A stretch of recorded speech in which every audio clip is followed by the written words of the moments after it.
I am Ferdinand Marcos, and I am the President of the Republic of the Philippines. I stand today on behalf of 110 million Filipinos. Thank you for joining us in the program. Thank you too for honoring me with this interview. Sir, you have presided over Senate impeachment trials in the past. Do you agree with the way the Senate Impeachment Court is handling the case of Vice President Duterte when in terms of the pacing, in terms of the manner they are resolving? I don't know whether they've changed the rules, but the Constitution is very clear that you must forthwith try and decide. Of course, when you say try, you must hear the evidence and then decide either to acquit or to convict. And the conviction is not to punish. The punishment is removal and disqualification to hold public office, but not jail. I don't know whether they have changed the rules.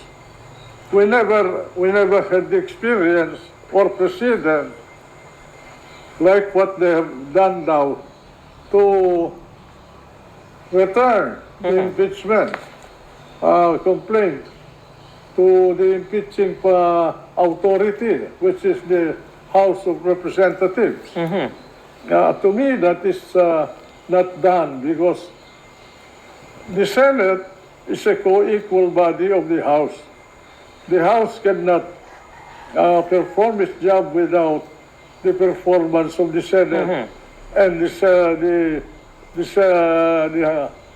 same way the Senate cannot do anything that is valid until the House also performs its function. There is a symbiosis between them. So, would you say, because that's the big story right now, so would you say that that move to return the impeachment, the articles of impeachment, it's unconstitutional? There is some misunderstanding along the way. I do not know why they had to tarry. You know, once an impeachment is filed with the Senate, we have no other choice except to hear, to try it and decide it. And it will not lapse. Once it is within the jurisdiction of the Senate, it has to discharge its duty to judge that case. It's sui generis. So why do you think there are these kinds of moves to return the impeachment case back to the House? Well, frankly, I think there is a semblance, this is my opinion, that Sara does not want to face an impeachment trial. So that's your view. So That is my opinion. but that's from the perspective of VP Sara. How about the senator judges? Because they have a duty to perform, right? The trouble with that is that the Congress of the Philippines will put the Constitution on a very peculiar situation. They are now locked into an impasse. Now, who can unravel that? Either you go to the Supreme Court, if there is a case, and get an interpretation. But to me, there is no need, because we have the precedents of Erap and Corona's impeachment. And the resolution of Senator Batu, with due respect to him, is unparliamentary. You cannot dismiss. You cannot move to dismiss a case. You cannot even do that in a bill coming from the House, changing the name of a street or a cat or whatever. Wala kasing alam si Bato eh. More so in an impeachment case. An impeachment case is not an accountability to the senators. It's not an accountability to any impeachable officer. It is not an accountability to the government. It is an accountability to the sovereign people of this country, from whom all powers of government, including the powers of the senators, emanates. So you mentioned earlier that it is the responsibility of the senator judges to conduct a trial, but we're seeing, for instance, Senator Bato de la Rosa, he already moved to dismiss the impeachment case of Vice President Duterte. So should he inhibit himself or recuse himself from the trial? A senator who shows his bias and partiality, I think can be censured even by his chamber if they want to censure him. But that is a no-no. And I do not know. This is the first time that a senator had the temerity to ask for the dismissal of an impeachment case. I'm not sure of the answer to that. It says without saying that they're not familiar with the Constitution that they should. And second, that they do not know the meaning of the role as jurors in an impeachment trial. They are not there to legislate, which is a matter of debate. They are there as juries, as judges, to listen to the evidence and to form a conclusion in their mind regarding the weight and gravity of the evidence presented against the respondent. Now, that means there is something wrong with their understanding of the role. So the question now, Senator, is how do we get the impeachment back on track? How do we fix this? Well, let it continue. Did the House accept the remanding of the impeachment trial, impeachment case? They have not. They have not. That is the dilemma. That is the dilemma. But my opinion is that it continues. Now, you see, the only institution of the government that has members that remain during an election in this country is the Senate. Under the 1935 Constitution, that was also true, but the number was reduced by the 1987 Constitution. I do not know why. The purpose of the two-thirds number under the 1935 Constitution, and it was written by one of the most respected and capable senators produced in this country, Claro M. Recto. The purpose of that is that there must be an institution, just like in the United States, that remains all the time to make a decision in case something happens to the president and the vice president or the House, so that we will not collapse or crack as country. Two-thirds is more than a quorum of the Senate. That was its purpose. I do not know why they removed that one two-thirds and made it one half. Nothing can function without a quorum. And in case of war, if something happens like this, we are a country without a government. It's a very dangerous situation. I think we have to change the Constitution and restore the old two-thirds of the Senate that was written in the 1935 Constitution. You know what is happening in the Senate? I'm afraid that with this event, the people might be prepared to really revamp the structure of the government and abolish the Senate. Because it has become, it has been disturbed very much by what happened. Some have said, including constitution framers, that some senator judges are already acting like lawyers for the vice president. So do you share that opinion? That is not to be, because the role of impartiality is a hallmark of the role of every senator in an impeachment trial. That is why impeachment of an impeachable officer, and there are only very few of them, is separated from Article 6 of the Constitution. It was treated in Article 9 because that is the article that governs the accountability of high government officials wielding high powers of government. Who are the impeachable officers?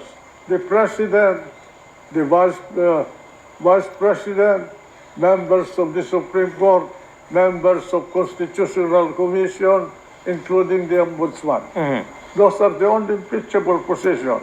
The President cannot do anything because he is also an impeachable officer. He has a conflict of interest if he will intervene.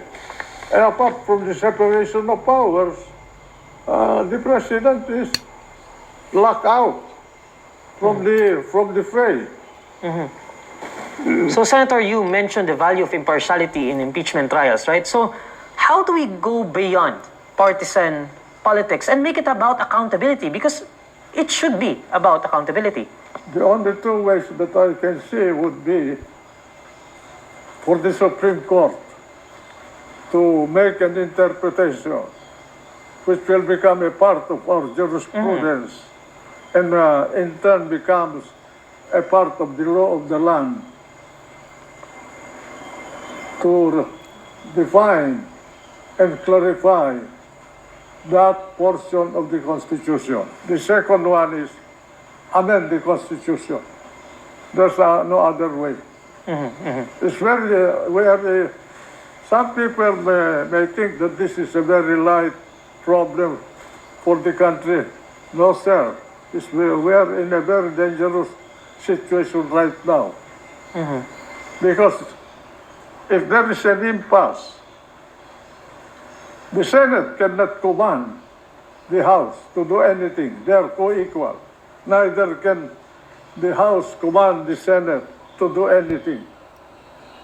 The House did its function. They conducted hearing. They found something wrong. You may not agree with them, but they found out and they submitted to the Senate for resolution. The Senate is supposed to do its job with reasonable speed.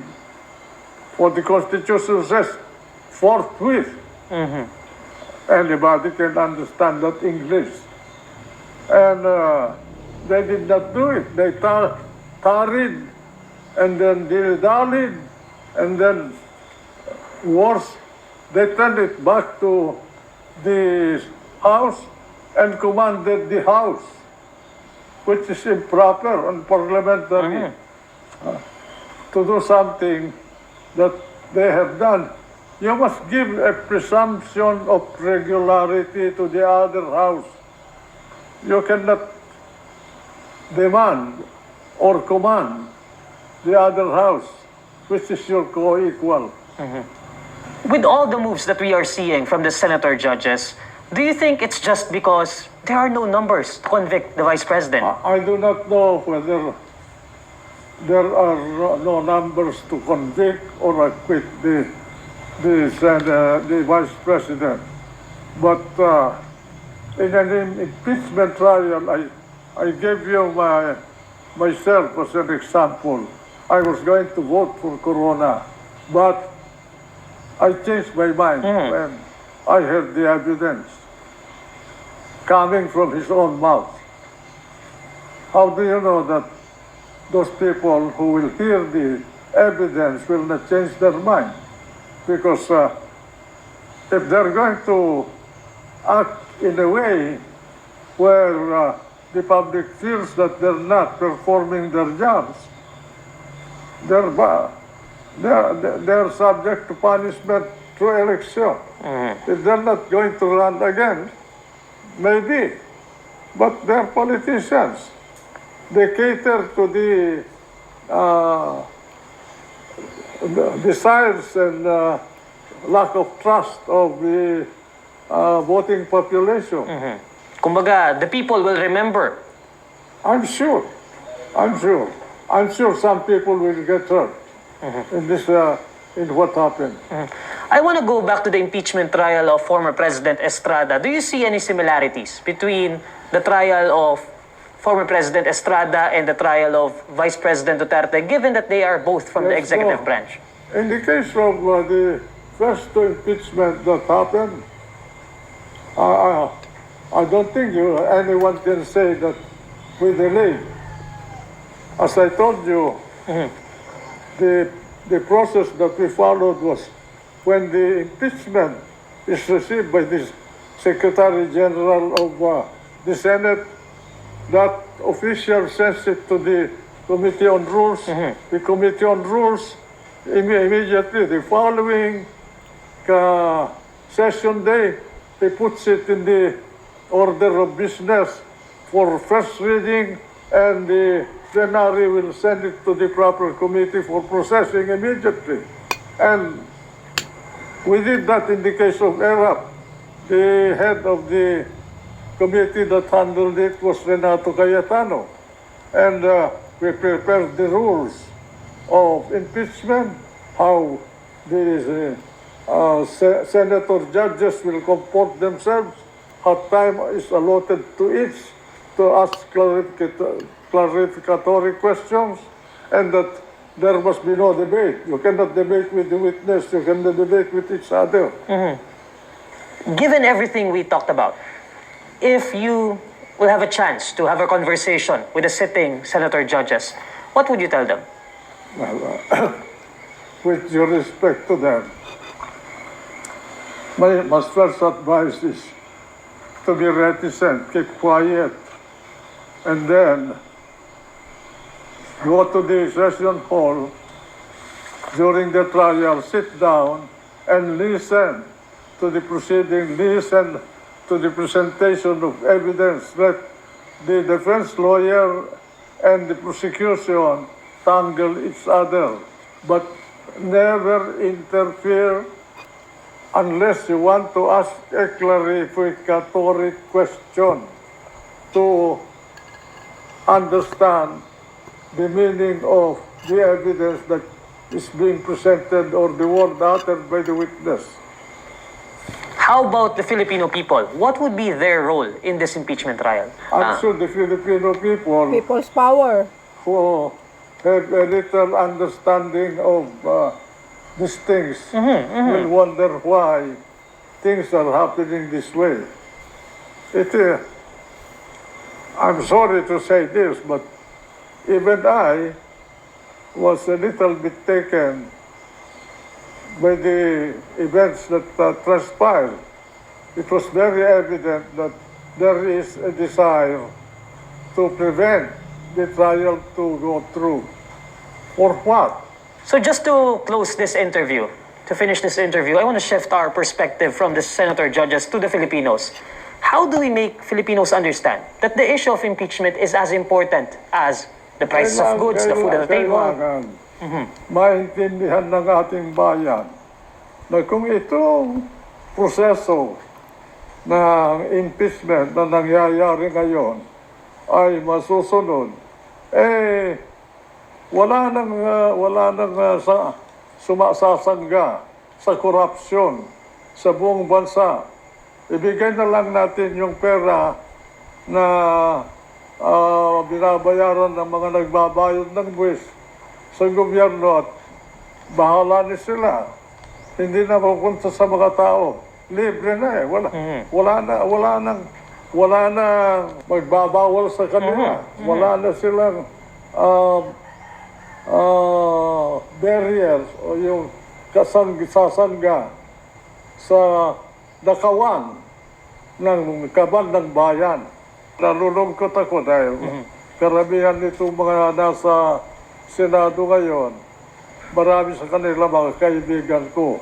Pero yung mga bago na dapat mag-aral naman sila sana at malaman nila kung ano talaga ang ibig sabihin nitong